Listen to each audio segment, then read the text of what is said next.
Oi, gente, tudo bem?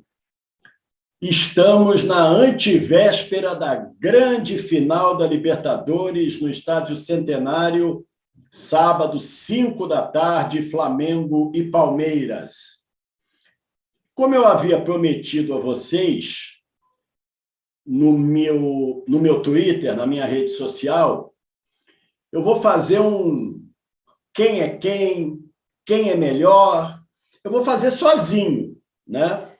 E aí você vai comentar se concordou, se discordou, mas olha, sem ofender, tá? Discorda numa boa. Pô, se você acha que eu errei na minha escolha, você tem todo o direito, mas numa boa, tá bom? E eu por ser carioca, não vou puxar saco para o lado do Flamengo. Eu vou dizer quem é melhor e ponto final. Vamos lá? Vamos começar com os goleiros. O Everton do Palmeiras, Diego Alves do Flamengo. Um é da seleção brasileira. O outro é bom, mas não é da seleção brasileira. Então eu vou votar no goleiro do Palmeiras. Eu acho o Everton melhor do que o Diego Alves. 1-0 Palmeiras. Não vai jogar o Marcos Rocha. Deve jogar o Mike. Mike de um lado e eu vou botar o Isla. Se o Renato escalar o Mateuzinho, a culpa não é minha, mas eu vou botar o Isla porque eu imagino que o Renato vá preferir, num jogo desse, um cara mais experiente. Mas ele, de repente, ele pode começar com o Mateuzinho. Mas eu vou botar Isla ou Mike. Olha, o Isla já foi muito melhor do que ele é hoje. Ele já teve momentos na seleção chilena muito melhores. O Mike não é titular do Palmeiras. Pela experiência, eu ainda vou votar no Isla. É o lateral direito do Flamengo. Então, está 1-1 a votação. Vamos lá. Rodrigo Caio e Gustavo Gomes. Bom, esse aí, para mim, é 10-0 para o Gustavo Gomes. Para mim, não tem comparação. Eu tenho enormes restrições ao futebol do Rodrigo Caio, sempre tive. Acho ele um zagueiro comum, não vejo nada demais nele. Nem na época do Jorge Jesus eu achava ele isso tudo. Então, é Gustavo Gomes de olhos fechados. 2-1 para o Palmeiras. Depois vem Davi Luiz e Luan. Esse também é covardia, né? Aí é covardia também. O Davi Luiz é um dos melhores zagueiros do mundo. Então, o meu voto está dado. 2-2. Felipe Luiz e Piquerez. É outro confronto que não dá para comparar. Eu até acho que o Abel Ferreira, técnico do Palmeiras, vai dar uma explorada no Felipe Luiz, imaginando uma certa lentidão pela idade. Agora, Felipe Luiz ou Piquerez, não há termo de comparação. É o lateral esquerdo do Flamengo. Aí vamos para o meio-campo. Felipe Melo e Arão. Essa é uma boa disputa, hein? Felipe Melo e Arão. No momento, eu acho o futebol dos dois semelhante. Eu acho que os dois estão muito bem. Mas como eu não gosto de jogador metido a valentão, a querer dar porrada, querer brigar, eu vou votar no Arão. O Arão é um jogador tecnicamente melhor do que o Felipe Melo, na minha opinião, hoje. O Felipe Melo tem mais experiência e é mais rodado, é mais cascudo. Mas eu ainda vou votar, neste momento, no William Arão, que foi um jogador recuperado pelo Jorge Jesus e está num momento especial. Aliás, o William Arão, no programa do Benjamin Bach, no SBT, na última segunda-feira, ele entrou no programa e palpitou. Ele disse que vai ser 2-0 Flamengo.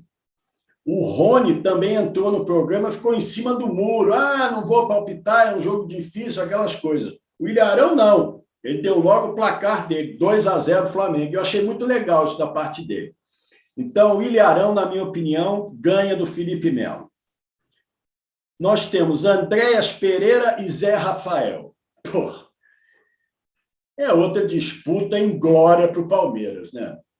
Andréas Pereira é um jogador internacional, super talentoso, e o Zé Rafael é sujeito a chuvas e trovoadas. Então, Andréas Pereira ganha.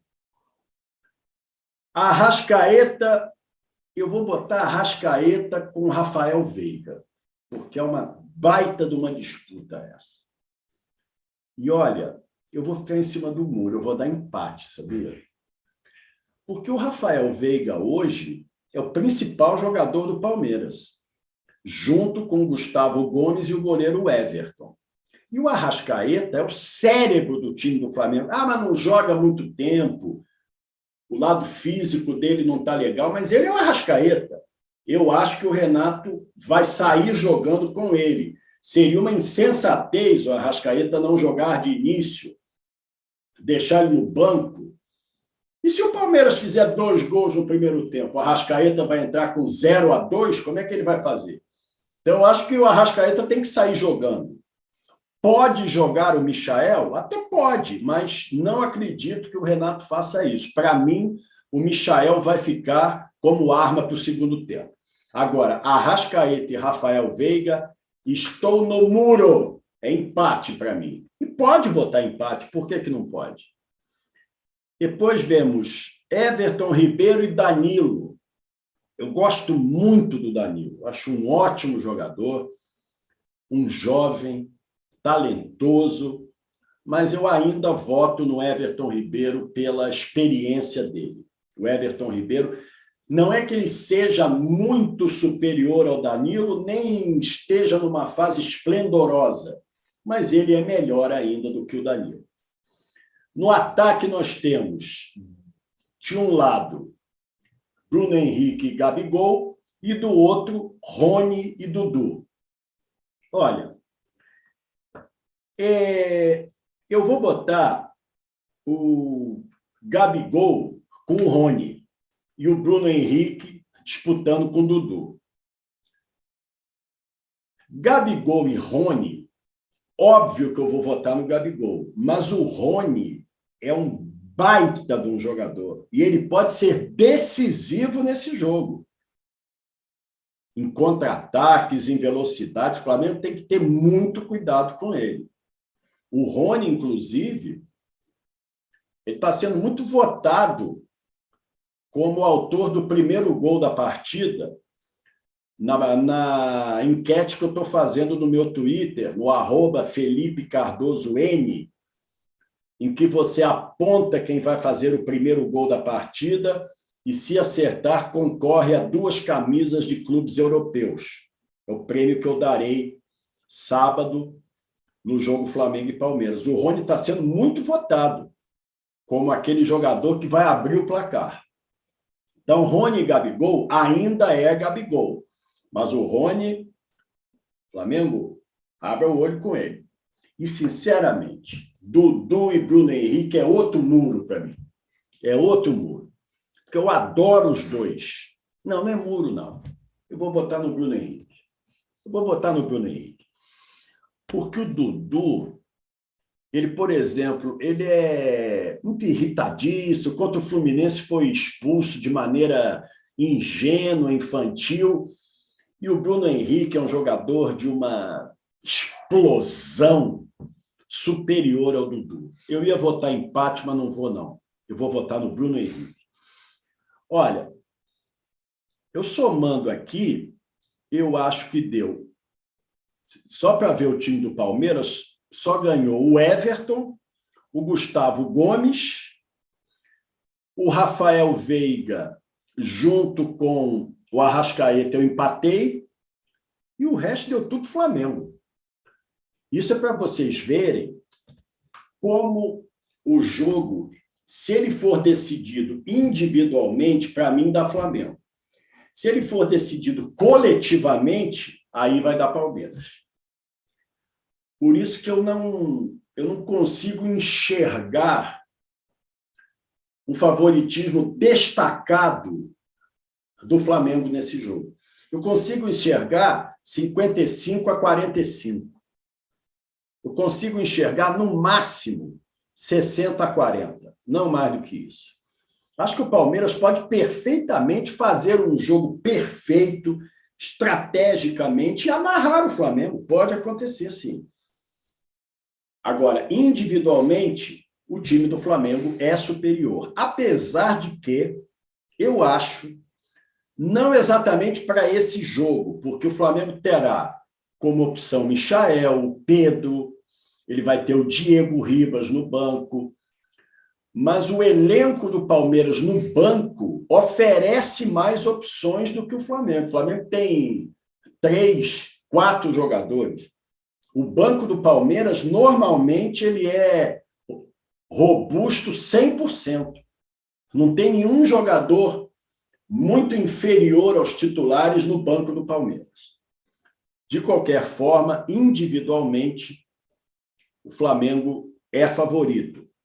Coletivamente, eu acho que o Palmeiras, se estiver num dia feliz, vai complicar muito as coisas para o Flamengo. Por isso que no quem é quem, no quem é melhor, é uma disputa individual, aí deu o Flamengo.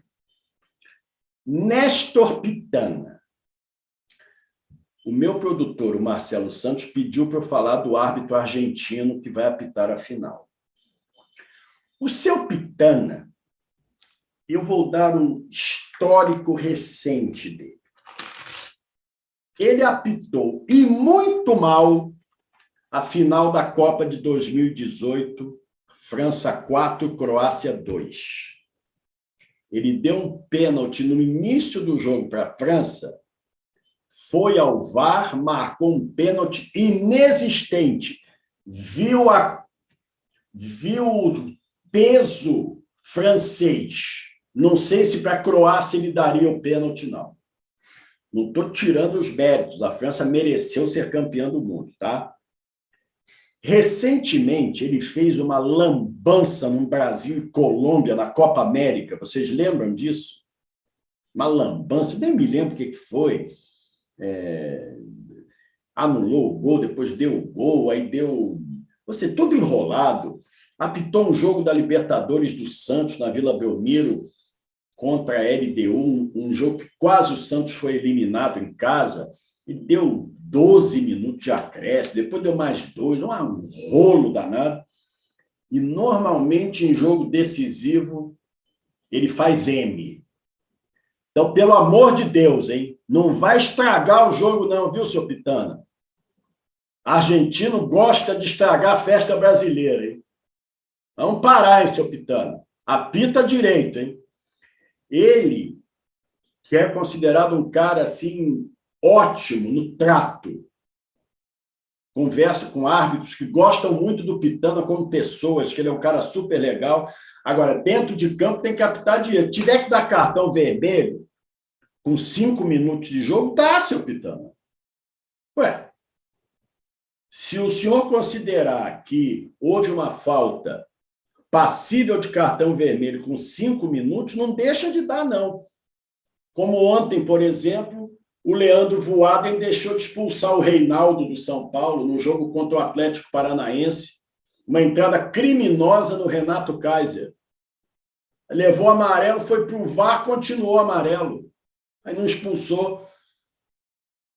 E o Renato Kaiser com a perna rasgada. E aí mostrou para o Voaden, olha aqui, seu Voaden, o senhor não me expulsou, como é que está a minha perna? Imagina a cara de babaca que o Leandro Voaden ficou. Então, olha aí, seu Pitana, pelo amor de Deus, hein? Não vai complicar o jogo sábado, não. E o Brasil inteiro está esperando esse jogo. Olha, tenho ouvido relatos de jornalistas que já estão no Uruguai e relatos de torcedores. É ampla a superioridade do Flamengo no Uruguai em termos de torcida. O que realmente está preocupando é que foi um verdadeiro fracasso o público da final da Sul-Americana no mesmo estádio, Atlético Paranaense e Bragantino. Lógico que não tem o peso de Flamengo e Palmeiras, evidente que não tem. Mas existe uma preocupação de que o estádio não esteja totalmente lotado pelos preços abusivos que a Conmebol está cobrando. Quer dizer, a Conmebol precisa repensar nisso. Já imaginou um estádio para 40 mil pessoas terem no estádio 30 mil no sábado? Vai ser uma vergonha. 10 mil sem irem ao jogo e ficarem vendo o jogo nos telões de Montevidéu e nas ruas e nas TVs, nos bares, que é muito caro. Pô, já está um absurdo você ir para Montevidéu. As diárias de hotel caríssimas. Então, acho que a Conmebol precisa repensar também a questão de dar ao torcedor, aos torcedores dos clubes envolvidos numa final de Libertadores, opções legais para que o cara possa viajar, o cara possa assistir o jogo no estádio. Ano que vem, por exemplo, sabe onde é que vai ser a final da Libertadores ano que vem? Vai ser em Guayaquil, no Equador. Isso é, pô, com todo respeito, isso é lugar para ter final de Libertadores?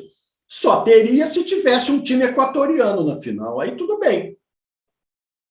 Pô, já imaginou? Ano que vem um Fla-Flu decidindo a Libertadores. Estou sonhando aqui, que o Fluminense vai decidir Libertadores porcaria nenhuma. Fla-Flu da final da Libertadores em Guayaquil, no Equador. Já imaginou um negócio desse? Um River e Boca em Guayaquil. Não tem sentido, né? Então, acho que a Conmebol tem que repensar muito essa final de Libertadores. Eu já não gosto de jogo único. Eles querem imitar a Liga dos Campeões e, para mim, não tem nada a ver uma coisa com a outra. Aqui, a cultura da América do Sul é diferente. Eu acho que tinha que ser, por exemplo, um jogo no Maracanã e um jogo no Allianz Parque. Não seria muito melhor? Ou até um jogo só, mas que fosse num campo neutro no Brasil. Tem tanto estádio aqui para fazer, Mineirão, Beira-Rio, Arena do Grêmio, Arena da Baixada. Olha quanto estádio teria para fazer uma final de Libertadores.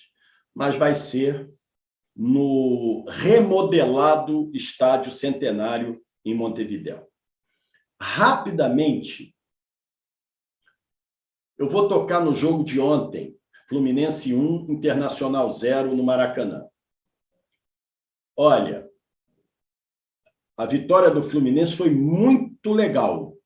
A festa da torcida foi sensacional. Cerca de 18 mil pessoas no Maracanã. O maior público que o Fluminense colocou no estádio depois que o público voltou da época da pandemia. Ontem eu gostei o quê no Fluminense? O time fez um gol com 3 minutos, um pênalti claríssimo, porque o Bruno Mendes, zagueiro do Inter, mas o braço estava no corpo, só que ele fez um movimento adicional. Quando a bola é lançada, ele está com o braço colado e, para evitar que a bola passasse, ele fez um movimento com o braço, é nítido. E o juiz mineiro Felipe Fernandes estava em cima. Foi muito bem marcado o pênalti. Se eu achasse que não tivesse sido, eu falaria. Comigo não tem esse negócio, porque é carioca, não tem nada a ver isso. E aí o Fluminense fez um gol com 3 minutos. O Inter não estava num dia inspirado, o Fluminense estava muito desfalcado também. E o Fluminense, mesmo sofrendo uma certa pressão no final do primeiro tempo e em boa parte do segundo, de certa forma controlou bem o jogo e chegou a 51 pontos. Foi uma ótima vitória. Essas 2 vitórias últimas do Fluminense, nesse gol, 2 jogos seguidos, hein, Marcão? Epa! Ganhou do América Mineiro e ganhou ontem do Inter, hein? Que beleza, hein, Marcão? Está melhorando. Essas 2 vitórias foram muito importantes. O Fluminense tem agora uma chance real de ir à Libertadores, até, quem sabe, numa fase de grupos, chegando entre os 6 primeiros colocados. Agora, eu queria lamentar profundamente e com a maior tristeza do mundo a entrevista concedida pelo presidente Mário Bittencourt ao canal oficial do Fluminense, a Flu TV. Ele deu a entrevista antes do jogo. Ele demonstra em cada entrevista um desconhecimento de futebol que é assustador. Porque o presidente pode até não entender de futebol, mas ele tem que botar, então, alguém no futebol que entenda. Quem ele botou no futebol é um dirigente superado, é um dirigente antigo, que não é a mesma coisa do que já foi, se é que foi algum dia, chamado Paulo Angione. O Mário Bittencourt, ele teve a coragem de dizer que o que o Fluminense conseguiu esse ano foi espetacular. Como assim, presidente? Não ganhou o Campeonato Carioca. Aí eu tenho que falar. Porque se a torcida do Fluminense não comemora título desde 2012, porque Copa da Primeira Liga eu deleto, né? Porque não ganhou o Campeonato Carioca. O Flamengo ganhou o campeonato em cima do Fluminense. Copa do Brasil, eliminado pelo Atlético Mineiro, sem nenhum tipo de problema. O Atlético não teve muita dificuldade para eliminar. O Fluminense conseguiu ser eliminado na Libertadores pelo Barcelona de Guayaquil, que o Flamengo passou por cima igual um trator na semifinal. E ficar elogiando trabalho de Roger, trabalho de Marcão. Presidente, pelo amor de Deus, né? E o pior é que ele acha que o torcedor do Fluminense acreditou na coletiva dele. Achou que, o presidente falou muito bem, não falou nada. Está cada dia pior. E o pior de tudo, sabe o que é? É que ele admitiu a possibilidade da permanência do Marcão. Eu fico imaginando o seguinte, se o Fluminense chegar em 6º lugar e for para a fase de grupos da Libertadores, ou em 5º, eu acho que ele vai manter o Marcão. Aí sabe o que vai acontecer? O Marcão vai fazer uma péssima campanha no Campeonato Carioca e aí ele vai ser dispensado. Agora, se o Fluminense for para pré-Libertadores, se ele chegar em 7º ou em 8º, tem que ter outro técnico. Porque os jogos da pré-Libertadores são final de janeiro, início de fevereiro. Tem que ter outro técnico. Não pode ser o Marcão, presidente. Volta o Marcão para assistente. Não é para tirar ele do clube, não, presidente. Bota ele como assistente. E contrata um técnico decente. Que seja o Abel Braga, que para mim não é o nome ideal, mas que seja. Porque o senhor não admite técnico estrangeiro, um time que vai disputar Libertadores, o senhor não admite técnico estrangeiro, sul-americano. Por que não admite? Qual é a sua teoria para não admitir técnico estrangeiro? Se o Palmeiras, finalista da Libertadores, tem técnico estrangeiro, Flamengo, melhor futebol de 2019, o técnico era estrangeiro. Fortaleza fez um ótimo brasileiro, um ano ótimo, técnico estrangeiro.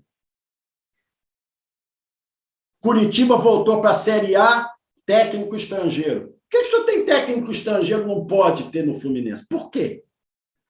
E tem técnico estrangeiro que não é caro. O Vojvoda é caro? O Morínigo do Curitiba é caro? Não, técnico estrangeiro não. Então diga por quê. Não é simplesmente dizer que não gosta. Dá os motivos. Talvez o senhor nem tenha os motivos. É uma convicção da sua cabeça e ponto final. Ou então o Paulo Angione diz para o senhor, não, presidente, técnico estrangeiro não precisa. Aqui a gente tem um monte. Então tá bom. Então contrata um técnico de peso, contrata um técnico bom para o Fluminense. É isso, gente. Eu acabei falando bastante do Fluminense, nem era minha vontade, mas Ontem teve jogo contra o Inter. O que importa mesmo agora é sábado. Flamengo e Palmeiras, 5 da tarde. Esperamos que seja um jogo inesquecível e que vença o melhor. Um abraço, gente.